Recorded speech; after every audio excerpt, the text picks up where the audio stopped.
All right, Jason Rona back here at the Summer Indoor Nationals.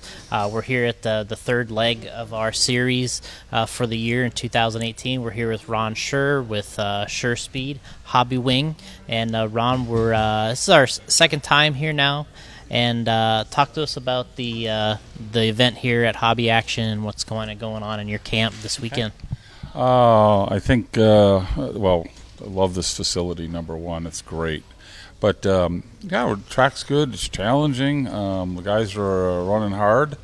We're doing well in stock class. We've got a lot of people up toward the top, and it's too early to know where everybody's at. But I'd like to point out Ron Duvall running our new V4 modified motor. He seated second in four-wheel drive, I believe. And so I'm pretty happy. He's been running our mods all along, and they're going very well. So that's a little different thing we've been doing. Yeah, it's kind of rare that we talk about modified in this, I guess you can call, segment, because we talk so much about the stock racing, 13.5, the independent class. But yeah, I mean, give us a little breakdown on the mod side of things, and kind of. How excited are you to be going fast with the modifieds, and where do you learn with those guys? Well, modified, I've actually had modifieds for 2 years now, and it's kind of a quiet thing because I'm Mr. Stock for the most part. So, but the modifieds are good. The V4, I took some of the technology and applied what we were doing with stock over to the mod, and everybody's really happy with it. They're good power, and we're learning a little bit more. And Ron's telling me from his results we're getting pretty close. So we have 5.5, 6.5, 7.5, 8.5s, and they're selling well, and I'm very happy for the modified program taking off. Max Fleur runs them in oval. Yeah. And we were in Knoxville a couple weeks ago, and he won that. So. Yeah, I mean, obviously that's a segment in RC that's, at least from my perspective, it feels like it's a little bit on the rise. With the dirt oval, I feel like there's some excitement out there. I see some guys that raced with us in off-road racing that that have kind of moved over and they're doing some oval racing. I know guys that race like with us, like Tyler Jones and Dave Alberico, and I see Hunter LaFlower doing some oval stuff, and obviously Max has been doing it for a while. And tell us about some of your experience and I guess on that scene. The oval is kind of a quiet secret or something. Nobody really talks about it, but we're going to more and more events. And the race in Knoxville, they had 200 some people there. Mm-hmm. And I got a rental ride, and Max helped me tune the thing up. I ran the 17.5 wing sprint car. Had a blast. I mean, I can't wait to do it again. I get to do it 2 or 3 times a year, and it's always nice to have the rental ride so I don't have to do all the setup and work. But the oval in general is picking up, and it's kind of like off-road in the fact that when I go to a race here versus over there, it's different people. Mm-hmm. There's even fewer common people amongst the oval crowd. So that tells me that it's pretty healthy. Mm-hmm. And my motor, the SchuurSpeed 17.5 is the spec motor for what's called Score this year, and was C-Dob last year. And judging from sales of that motor and being to some of those events, it's pretty darn popular, much more popular than most people give it credit. Yeah, I mean, that's, I did a podcast with some of the guys, a couple months ago, and we talked dirt oval, and it's a segment that, that it's out there and it's doing well on its own. Mm-hmm. We haven't invaded it yet with our hero level of drivers, I guess you could say, that are hardcore off-road racers. It's not as easy as it looks. I mean, I love oval racing and then love going to watch the races. And I made the main over there, mm-hmm. but it was intense. It's a lot harder to turn left than you might think it is. Yeah, I mean, what I talked about with the guys was the importance of the car and the small differences, because I feel like, in that you're kind of narrowing it down to the driving side is, safe in off-road racing. Let's just throw a number out there that it's a 90% driving thing, mm-hmm. and then everything else is 10%, let's just say that. And maybe in this that it flip flops a little bit in terms of now the drivers are a little bit more equal, but now the cars are just that much more critical. The car is critical, and I don't profess to be an oval expert on setup, but I watch Max. He'll tell me, "Hey, Ron, pull it over." He says, "You're doing this or that," and I say, "Okay." And I'll see him, and he'll turn the spring collar like a quarter turn or something. I'm going, "Okay." Yeah. And then I throw it, and he throws it out, and I go drive, and I was like, "Damn, yeah, it worked." Yeah. So it's an incredibly fine adjustment to the cars to make them work, and then. Talking about motors and gearing, that's starting to get just like everything else, where we're cutting the little teeth here and there, trying to keep it in the power curve. Mm-hmm. So it's fun. I have a good time with it. Kind of coming back to the off-road side where we are this weekend, sometimes I wonder watching these different events, when you race 17.5, then you race 13.5, and then we have modified. And I hear guys, obviously it's a big power thing all the time in 17.5. You want more power, lightweight this, doing that to get more power, charging. You go to 13.5, it seems like you don't hear it quite as much, but it's still a big factor. It's just every bit the factor that it is in 17.5. You don't hear about it as much, and I don't know why, but I can tell you from sitting there tuning the motors, helping the guys work with them, it's the same issues. I think it would be the same if we went to 10.5. Well, that's what I'm wondering. If we dropped to 21.5, it would be the same thing. Well, that's what I'm wondering is what is the limit that we get to 10.5, 9.5, 8.5? Like, when do we get to the point where we have enough power to the point where it doesn't become such a focus anymore? Because in modified, obviously we get, you're unlimited, so guys are just like, you never hear them talk about really so much about, oh, I'm really down on power. Well, modified, we don't even charge it all the way up to charge the battery all the way up. Yeah. It's like in two-wheel drive. If you ran a 9.5, would there be that fine line of like, I got enough power, now it's just on me, or would we still be hearing, I need more power? If we had new gen 10.5s that we're running, I think that would be we got too much power. We don't have to worry about it. We don't need to charge up as much. I am not a fan of these new gen motors. I don't think it's good for the hobby, the racers. Mm-hmm. They're too delicate. But here we are at 17.5 right now. Mm-hmm. With what we're doing, I mean, we're going, and most tracks we're going to, we're just tenths off mod guys now. Mm-hmm. And in some tracks, even faster. Like last race here, the Desert Classic, I mean, Jake turned lap times as fast as, or faster than Ryan Mayfield did in his mod car. Mm-hmm. And that's just too fast. Yeah. It's too hard for our new people coming in to be that technically advanced. We don't want to be like on-road where you got to be a frickin' suspension engineer, chassis engineer to get the cars to run. That's just, it takes the hobby out of the hobby aspect. So, now that you're talking a little bit about, getting back into 17.5 and stuff like that, there was some things, we'll just kind of ramble about things that were brought up on the internet. That's fine. We were talking the other day where Rick Howard brought up a thing on Facebook about, how the 17.5 motors are, I guess, legalized or scrutinized. The whole approval process within Roar. Roar has done a great job. They're all volunteers per se, except the guy that does the tech, motor tech. And I don't want to really bash them, but right now it's taking too long. And there's some various reasons that are valid, but it's taking too long from a business perspective. My V4s were submitted in December of 2017. I finally got the 13.5 and the 21.5 approved. I don't remember where I am right now, but maybe late June. Mm-hmm. That's too long. Yeah. The life cycle of a motor is basically a year and a half before we're on to the next version.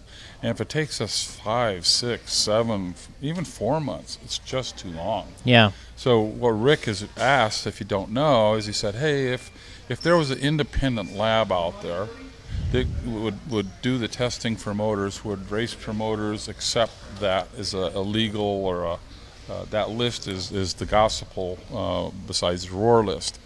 I think it's a very valid question. to eliminate any potential bias. And I'm not claiming there's bias, but yeah. Some people will go down this conspiracy theory. But at the same time, although I like what Rick has posed, when I was with Roar as the technical director, and this is years ago, we went out and looked what it would cost to have an independent lab. And I think the cheapest quote we got back, the lowest quote was like $2,400 a motor. Mm-hmm. And that's not going to fly because there's just not enough business to justify $2,400 a motor. Mm-hmm. So, yeah, essentially what he's proposing is the fact that right now there's somebody in charge and there's a part of Roar that legalizes these motors Yes. as they come in and out. So it's like you want to submit a new motor that's a new design. It gets submitted. It goes through a process of, measuring, scrutinizing the whole design and layout. There's two phases. There's a technical approval and then the final approval to say you're producing motors and so on and so forth. For example, my technical approval was approximately March 1st of this year. Mm-hmm. So and again, I don't want to bash Roar, but it took from March 1st to basically July 1 to get it listed. Mm-hmm. And the whole thing behind what Rick's doing and asking that question and throwing it out in the public is we got to do something, because I know his motors, the Reedy motors, had a long period. I've got Hobbywing motors that have been sitting in for over 5 months right now. Yeah.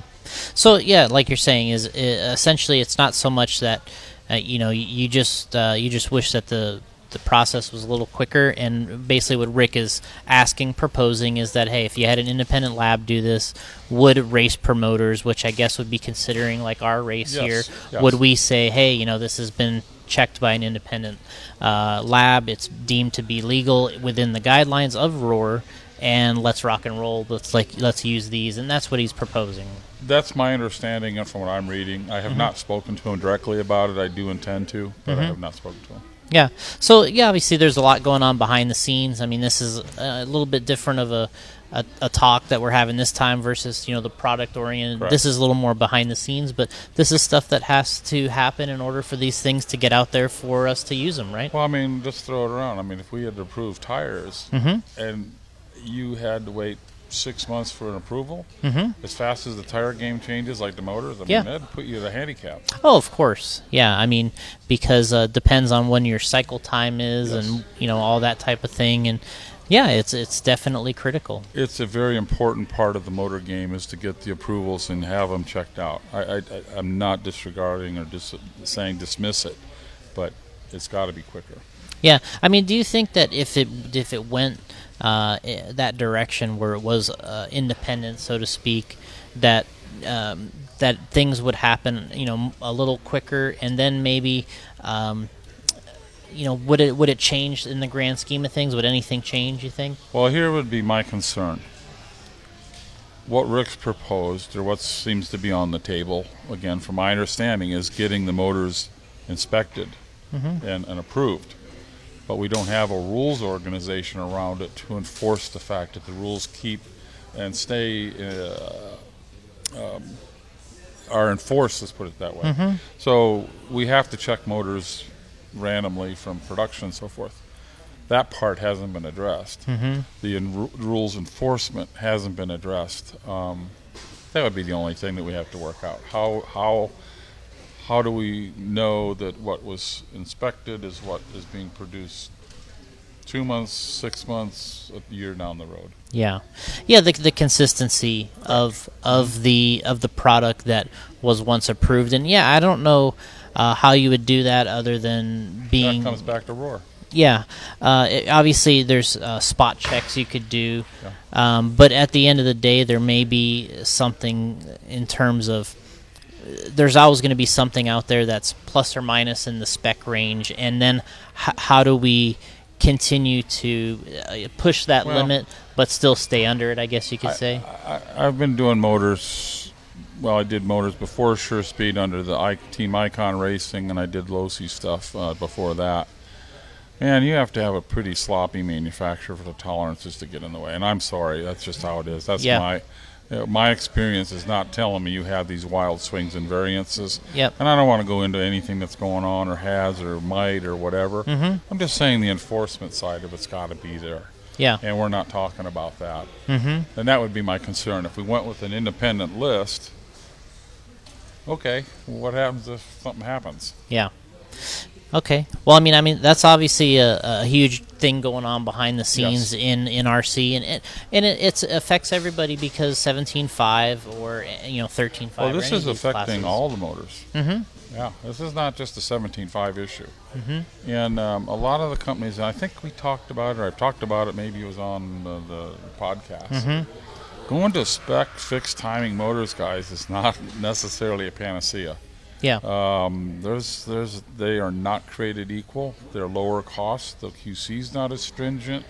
There you will have variances, and there will be swings, and you're going to have to go back to buying multiple motors to find the motor you want. And I just don't see that being. It may be a Band-Aid for now, but I don't think it's the way to go. So going on within the racing here this weekend, we already talked about the modified stuff a little bit. We touched on your guys, having success with modified, which is a little bit different. We're kind of covering the spectrum right now, but getting into the side we talked about in the racing in the 17.5. What do you kind of expect to see here this weekend? And I already saw what was interesting to me going up for 13.5 four-wheel was I was like, man, there's a B qualifier that has really, really fast guys. Your guy Wayne was in there. But then you turn around, you run the A qualifier, and then the B qual guys are right there. And it's an interesting makeup in the 13.5 four-wheel this weekend. I think it's our biggest class. I think it is. The 13.5 seating, I'll just throw it out there. I mean, the way they watered the track, and they're not doing anything wrong, but the way it fell with so many guys, they watered twice during the seating. Well, that played havoc, and in Wayne's case, he's been running right on pace. Yeah. But when his time to seed came up, he hit the track right before they had a water schedule, and it was about 3 to 4 tenths slower a lap. Yeah. Boom. He's and everybody's seed times were so darn close. Yeah. Within tenths and so forth that he ended up, was it 9th or 10th seed? Yeah. And they took 8 into whatever it was, but he ended up. And now he's sitting, I think, 2nd or 3rd. Yeah. After the first qualifier. So it's just. I think seeding was fine. It was just how it happened. But yeah, the class is big and it's incredibly tight. I mean, the thing that one of the things that sticks out to me, you're talking about Wayne's four-wheel a little bit. He runs the Losi car, 22.4. Everyone talks about all this drivetrain stuff and efficiency and everything else, and the internet experts out there will say that the 22.4 is not the ideal car for these kind of classes. But I mean, every time I see his car, it is amazingly fast. I mean, and there's another one out there, I believe. They're so fast, and sometimes it makes me wonder. I'm like, man, what are these guys have some serious power in the 22.4. Yeah, that car is pretty efficient in putting the power down. I was very skeptical when Wayne and those guys started running it, but it gets the power to the ground and it's very quick. Yeah. Not to say the others aren't; they're just different type of quick. But the Losi car just carries pretty darn good corner speed in that four-wheel, and they're not losing anything down the straightaway. But I'll flip over to the two-wheel. A lot of the guys aren't using the lightweight drive system because of the handling characteristics deteriorate so much with that lightweight diff that a lot of them are going back to the steel diff and therefore the steel axles or a titanium axle or something else. But and those guys can hang with the guys with all the lightweight drivetrain. So we've got enough.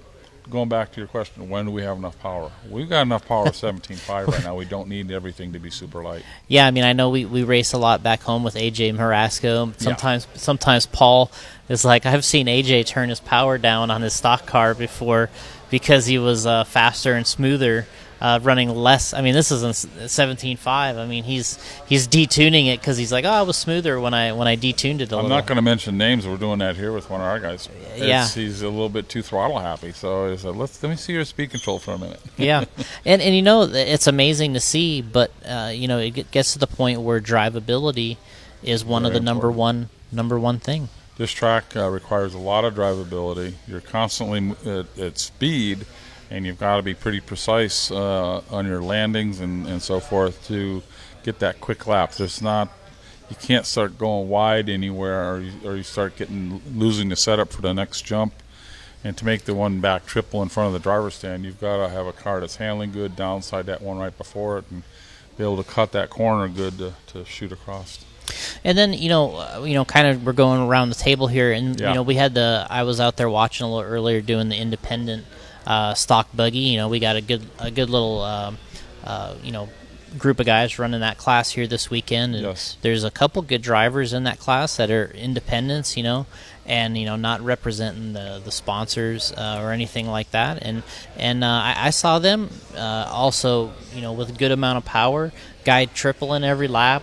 And you know, they're running the controlled green compound dirt webs, and then they're getting it done out there. Yeah, they've again, we have the battery technology, the speedo technology. Everybody has motors. It's getting to the point where as long as the guy is a semi-decent mechanic and sets up the car good, and they can drive pretty decent, they're going to show well. Yeah. So I mean, one of our guys is here, Chris. Or when I say our guys from OCRC, he does pretty good in the sportsman class back there, and he's having a blast here, and he's doing pretty darn good. Yeah, and that's what it's all about. I mean, we're trying to set this up so that we have you know, an entry level area for guys to come in and be able to compete in, like independent. You know, you don't have to be you know, a pro stock racer. You can come in and you can run Indy stock. If you want to take on a little more competition, you go and run, you know, in the expert 17.5 class, and then if you want to run with the big boys, you run modified. Yes, the addition of the independent class is fantastic. We've talked about that. I think that's a great idea. Yeah, and I think we're going to continue to expand on that, try to make it better. You know, it's something, we come in here, we have so many good so many different things that we're trying to touch on in terms of the racing. You know, here we're doing some stuff different with the modified truck class. We're trying some things, and it gives us an opportunity with these good drivers here to experiment a little bit across the board, not only in the independent 17.5 expert, then we get into the modified. We can experiment here a little bit with the guys, and we can try to get something that you know, has a little bit of a different flavor to it. No, it's good, and I think the attendance reflects the people's appreciation of that effort. All right, Ron. Well, that's go ahead. There is a couple things I wanted to hit on. From my Hobbywing side here. There's been a fair amount of either maybe not knowing, but a reluctance to go to the latest software from Hobbywing. If it's a XR10 Pro, it's called V4.3, and the XR10 stock spec is 4.2. There's some little fixes in there, but it's a little smoother, a little brake fixes, some other things. And I just wanted to say that I finally got CJ Jellin today to upgrade, Tanner Steves to update, and we got Ty at the last race to update up in Washington.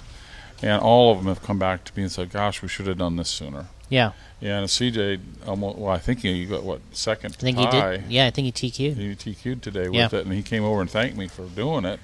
And I've been having to pull their teeth to do it. The other thing is our G3 motors are doing really well in Hobbywing. And a lot of people are hitting me up looking for the 12.1 rotors for the modified motors. They are on our website. It's the same rotor that fits the G2, so go to the Hobbywing site, look under the 10-scale motors, G2, G3, and it's in there in the option parts, and you'll see a 12.1 rotor. And we have them. They are in stock. It's a little difficult to find, I'll give you that, but it is out there. So I just wanted to get that in and let people know. Good. Yeah, I mean, those guys were running really well. We've run one round so far, 4-wheel modified, and like you said, CJ Jellin, which he's listed in the computer as Craig Jellin. Yeah, that threw me and, off. Yeah, like, who is you know, that? I'm looking at the board, and I'm like, Craig Craig? Jellin, is this some old man racing? You know, Yeah. that's what I think when I see it. You know, it's not CJ. CJ is like this little kid. You know, Yeah, it threw me off too. I was like, "Where's CJ?" yeah, but yeah, if you're looking for the guys out there, that's who he's under this weekend, doing a good job. Yeah, he's alias his real name. That's right. So anyway, thanks, Ron, again. Yep, thank you. Yeah, Went we a little really long. Sorry. we really appreciate being here at Hobby Action and catching up with you, talking about everything that we can with you and all the experience. And we'll see you next time. And good luck this weekend to the guys. Thanks. Always a pleasure. Thanks.